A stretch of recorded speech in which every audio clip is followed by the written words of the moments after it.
네, 안녕하세요. 국민권익위원회 청렴연수원과 함께하는 청렴북러닝 강의를 맡은 한양대학교 정대찬 교수입니다. 제가 얼마 전에 펴낸 책의 제목이 우리가 인생이라 부르는 것들입니다. 인생을 되돌아보니까 중요한 덕목들이 많이 나오더라고요.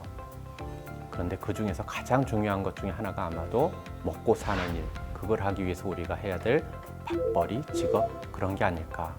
그래서 오늘은 여러분들과 내가 어차피 살아가야 되는 이 인생의 직업이라고 하는 덕목이 과연 나의 삶의 도덕적인 책무감이라든가 정직이라든가 청렴이라든가 이런 것과는 도대체 무슨 연관이 있는 건지, 그냥 당장 먹고 사는 게 우리한테는 가장 중요한 거 아닌지 하는 그런 질문들을 시와 함께 나눠보고 싶어요.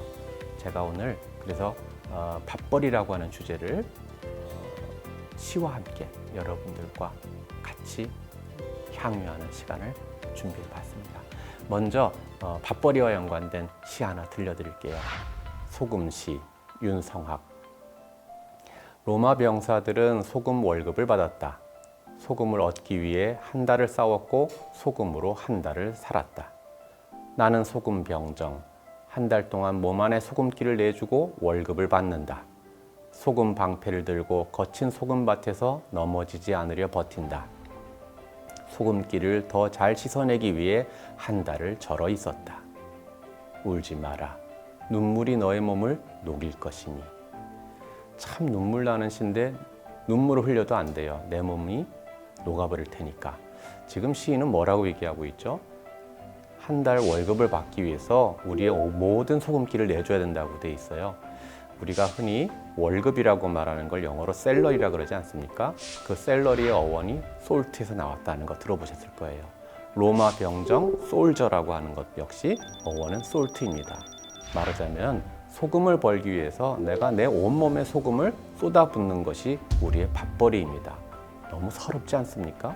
너무 악순환 아닙니까? 실은 소금으로 먹고 살아야 되는데 그러려면 피, 땀, 눈물 이 소금들을 다 쏟아내야 되는 것이 그것이 밥벌이입니다. 그러니까 우리가 돈을 번다는 건 눈물을 흘리지 않고는 되지 않는 그런 악순환인 것 같습니다. 정말 그런 걸까요? 혹시 오늘 맛있는 밥을 기대하고 사실 텐데 죄송합니다. 이렇게 냉정하게 얘기했나요? 야, 밥이라고 하는 게 삼시세끼 쉬지도 않고 평생 죽을 때까지 해야 되는 일이야. 이걸 먹기 위해서 물론 가족들이 집안으로 모이기도 하지만 그러기 위해서 사람들이 거리로 나가서 돈을 벌어야 되는 거야. 그게 밥벌이라는 거야. 하고 역시 냉정하게 얘기하고 있는 것 같습니다. 자, 그렇다면 과연 우리가 직업이라고 하는 거는 이렇게 비애로만 가득 찬 것일까? 솔직히 말해볼게요. 밥벌이에 무슨 남녀가 있고 노소가 따로 있습니까? 다들 힘들게 살아가죠. 남녀 가릴 것 없이 취업의 문 앞에서 좌절을 겪는 우리 청년 실업자 혹은 고직자들 말할 것도 없고요. 출산은 장려한다고들 하면서도 정작 출산해갖고 직업을 잠시 쉬우면은 대우를 해주지 않아요. 이른바 경단녀들. 저는 이 단어가 참 싫더라고요. 그게 어떻게 경력 단절입니까? 출산이라고 하는 새로운 경력을 추가한 자들이죠. 그뿐만이 아닙니다. 한창 나이에 40, 50대에 퇴직당해서 실업 전선을 헤매는 중년들도 있고요. 아직 충분한 체력을 갖고 있을 뿐만 아니라 이제 정말 인생에 관한 경륜과 지혜가 있음에도 불구하고 사회의 뒷전으로 밀린 우리 노년 세대들, 다 이 사람들 밥벌이 때문에 오늘 하루도 인간적인 자존감이 무너지는 것을 겪고 있는 것, 그게 우리 사회 보통 사람들의 모습 아니겠습니까? 이번에도 우리는 버틸 겁니다. 왜 그걸 믿냐고요? 저는 이런 시 하나를 알고 있습니다. 퇴근길 안도현. 삼겹살에 소주 한 잔 없다면, 이것마저 없다면. 이 두 줄이 다입니다. 이 시는 배경을 잘 아셔야 돼요. 이른바 IMF 시대 때 발표된 그런 시로 저는 알고 있습니다. 이때 퇴근길에 예전에 화려하게 회식도 하고 그랬는데 고작해야 삼겹살에 소주 한 잔이 최고의 회식이었습니다. 그런가 하면 회사에서도 밀려난 사람들이 차릴 수 있는 것은 삼겹살집밖에 없었습니다. 그래서 이때 유행한 말이 삼겹살에 소주 한 잔, 삼소, 이것이 유행했어요. 그만큼 힘들었던 시절입니다. 그러나 우린 그거 이겨냈습니다. 왜요? 이것마저 없다면, 말을 바꾸면 이것만 있다면 버틸 수 있으니까. 삼겹살에 소주 한 잔만 있어도 버틸 수 있고요. 사랑하는 가족만 있어도 버틸 수 있고요. 나를 위로해주는 사람만 있어도 버틸 수 있고, 그리고 무엇보다도 희망만 있으면 우리는 버틸 수 있습니다. 그런 사회가 만들어져야 됩니다. 지금 취업이 힘들지만 난 언젠가 취업할 수 있다는 희망을 주는 사회, 내가 지금 경력이 단절됐지만 나한테 불공정하게 하지 않겠다는 그런 희망을 주는 사회, 내가 비록 늙었지만 계속 이 사회에 기여할 수 있다는 그런 희망을 주는 사회이기만 하면 우리는 버틸 수 있을 겁니다. 우리가 흔히 워라밸 이렇게 얘기 많이 하지 않습니까? 워크와 라이프 간의 밸런스가 필요하다. 그때 주로 사람들은 어디에다가 방점을 찍고 있으니까 라이프라는 거죠. 내가 정말 라이프를 즐겨야 되는데 워크 때문에 안 되니까 이거 좀 밸런스를 유지해야 되겠다는 뜻인 것 같습니다. 근데 저는 워라밸이란 말이 살짝 오해되고 있는 것 같아요. 그러면 워크는 삶이 아니란 말입니까? 그래서 워크는 지겹고 어쩌다 들어온 삶만 행복하면 그게 훌륭한 삶이라고 생각하십니까? 그럴 것 같진 않아요. 물론 이렇게 된 데는 이유가 있습니다. 아까 우리가 밥벌이 이런 시도 읽어봤는데, 밥벌이를 한다는 거는 취업 전선에 나가서 내가 그 일의 노예가 되는 것처럼 들리기 때문에 그래요. 참 이상하지 않습니까? 내가 지금 그토록 간절히 원하는 취업인데 취업이 되고 나면 내가 어쩌다 이 일을 하게 됐냐, 내가 이 일 때문에 못 살겠다, 힘들다, 그러면서 노예처럼 지낼 거란 말이에요. 우리는 과연 일의 주인일까, 일의 노예일까? 내 삶은 일과 무관한 것이 내 삶일까, 그 일이 내 삶일까? 이런 생각을 좀 해보게 됩니다. 우리가 일을 한다고 할 때 그때 일은 나의 생계를 유지해주기 위한 밥벌이 수단만이 아니라 사실 나를 완성해주는, 나에게 보람이라고 한 행복을 주는 그런 도구입니다. 그래서 아무리 밥벌이라 그래도 그냥 밥만 벌어다 주는 거면 그렇게 행복하지 않은데 거기서 가치를 느껴야 우리는 행복을 느낀다는 그 말씀이죠. 어릴 적부터 우리가 들었던 말입니다. 그런데 어느덧 행복이라든가 보람이라든가 하는 것은 사치처럼 들리고 우리는 그래서 그냥 마냥 행복한 길만 원하는 거죠. 자, 그러니까 직업 혹은 일, 이른바 밥벌이라고 하는 것이 내게 먹고 사는 수단도 되면서 일에 보람까지 주려면 과연 어떤 일을 해야 될까요? 우리는 특별한 그 무엇을 해야 될까요? 아주대병원 이국정 교수가 쓴 골든 아워라고 하는 책의 서문엔 이렇게 나와 있습니다. 자신이 기록한 것은 업의 본질을 지키며 살아가고자 발버둥 치다 깨져나가는 바보 같은 사람들의 처음이자 마지막 흔적이라고. 말하자면 우리가 아덴만의 영웅이야, 뭐 응급의학이 이래야 돼 라고 떠받들었는데 본인은 정작 이렇게 얘기하는 거예요. 저 특별한 일 한 거 없습니다. 내 업의 본질이 요구한 게 그거라서 그걸 다 했더니 사람들이 저럽디다 라고 말하고 있는 거 아닐까요? 특별한 그 무엇을 한 것이 아니라, 내가 무슨 남들보다 특별히 도덕적으로 우월해서가 아니라, 내가 특별히 책임감이 강해서도 아니고 그냥 응급의학을 하는 이 업의 본질이 그걸 요구하는 것이다. 나는 그걸 한 것에 지나지 않는다. 그렇게 되면 결과적으로 이런 결과가 나올 수밖에 없다라고 우리에게 말해주고 있는 거 아닐까요? 우리 요즘 같은 코로나 시대에 꼭 읽어봐야 될 책이 있죠. 바로 알베르 까뮈의 소설 페스트입니다. 모든 사람들이 도시를 떠나 도망가고요. 심지어 정부도 포기한 그 상태인데 의사 류이는 남아서 환자들을 치료합니다. 그러자 랑베르 기자가 묻습니다. 왜 이러시냐고. 그는 이렇게 답합니다. 이 모든 일은 영웅주의와는 관계가 없습니다. 그것은 단지 성실성의 문제입니다. 아마 비웃음을 자아낼 만한 생각일지도 모르나 패스트와 싸우는 유일한 방법은 성실성입니다. 그래서 랑베르 기자가 다시 묻습니다. 아니 그 성실성이라고 하는 게 뭡니까? 의사 류에가 답합니다. 내 경우로 말하자면 그것은 자기가 맡은 직분을 완수하는 것이라고 알고 있습니다. 그러니까 의사 류에도 이국정 교수처럼 말하고 있는 거예요. 내 업의 본질이 그런 겁니다. 내가 어디로 간단 말입니까? 그러니까 여러분, 우리가 특별히 영웅이 될 필요가 있는 것도 아니고요. 우리가 특별히 뭐 남다른 도덕적 우월감을 가져야 되는 것도 아닙니다. 그냥 우리 직분을 다하면 되는 겁니다. 대신 어떻게 해요? 성실하게 그 직분을 다해야 됩니다. 응급의학과 전문의인 남궁인 선생은 또 이런 글을 남기고 있습니다. 나는 하루에도 수차례 누워있는 환자에게 다가가야 한다. 일단 환자 가까이에서 눈빛을 교환하고 나면 그 환자가 오래 기다린 탓에 힘겨워하고 있다거나 뒤늦게 나타난 내게 억하심정을 호소하고 싶어 한다는 것을 느낄 수 있다. 그러면 나는 습관적으로 환자에게 다가가 이마에 깊게 푹 손바닥을 얹는다. 그러면 환자의 이마에서 온기가 느껴지고 방금까지 다급했던 땀내와 열기가 훅 밀어닥친다. 늦어서 죄송합니다.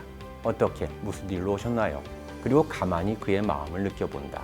그 사람에게 같은 사람으로서 성큼 다가가는 느낌이다. 응급실 가본 사람 다 알 겁니다. 아수라장이 딴 데가 아닙니다. 정말 아수라장입니다. 서로가 자기가 제일 아프다고 생각하고 그래서 순서가 있는데 저 뒷사람을 먼저 치료해줬다고 악다구니 소리를 지르는 곳이 응급실입니다.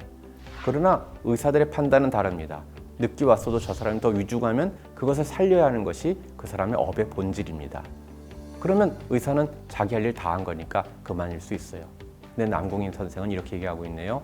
그런데 저 오래 기다린 사람의 마음은 어떨까? 그것까지 헤아리는 것이 정말 업의 본질을 다하는 사람입니다. 그래서 가서 하는 일이 뭐죠?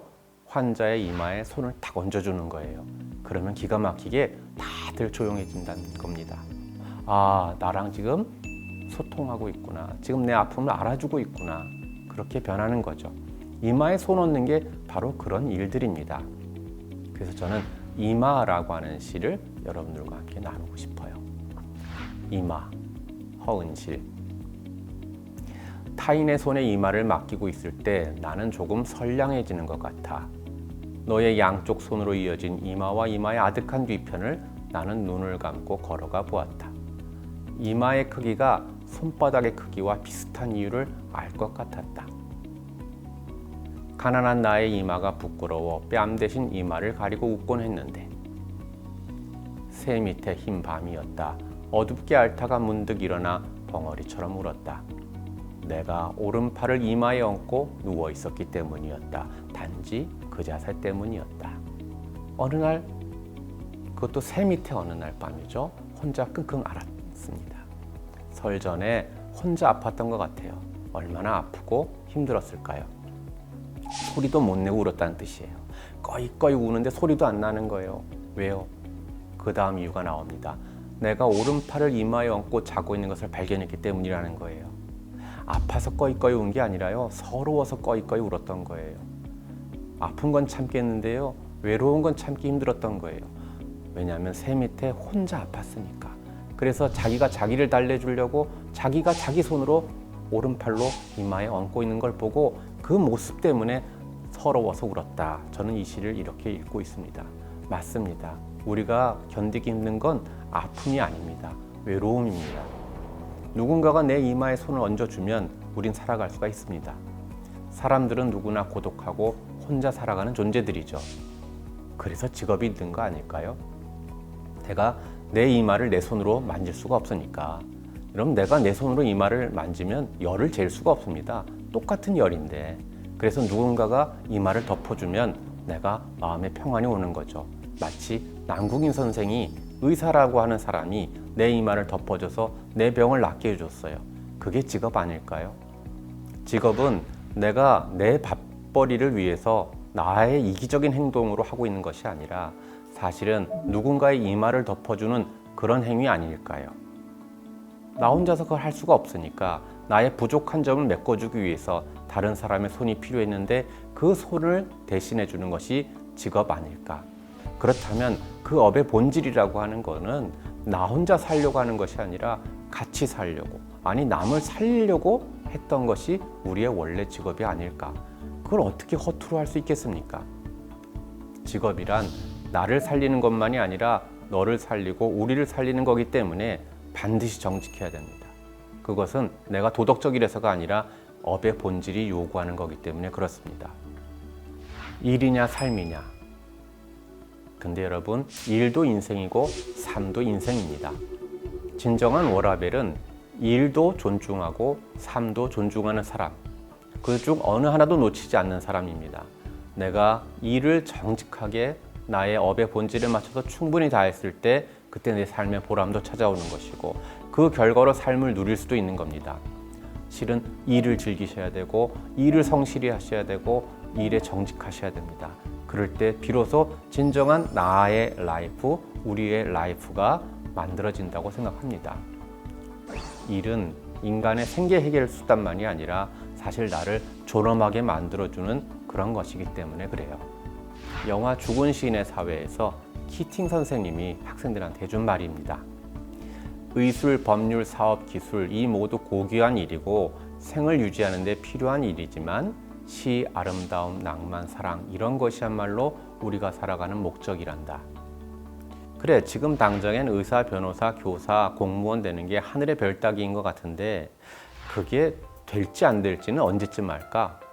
20대 아니면 늦어도 30대엔 알걸? 말을 바꾸면 뭐죠? 내가 삶의 목표라고 생각했던 것들이 여러분 알고 보면 고작 20, 30대 안에 이루어지는 일들입니다. 그러면 20, 30대 안에 그 삶의 목표를 이루었으니 남은 생에는 뭘 목표로 갖고 살 거예요? 80, 100살까지 뭐 하고 살 거예요? 이미 목표를 다 이뤘는데. 아니 반대로 내가 실패했다는 걸 알았어요. 나는 의사가 될 수 없어요. 나는 교사가 될 수 없는 걸 알았어요. 그럼 20, 30대 이미 여러분은 실패한 인생이네요. 그럼 나머지 그 긴 인생 어떻게 살 거예요? 실패했는데. 우리가 속고 있는 것 같아요. 이건 착각인 것 같아요. 어쩌면 내 꿈은 의사, 변호사, 교사 같은 그런 명사가 아니라 어떤 삶을 사느냐 하는 형용사였을지 몰라요.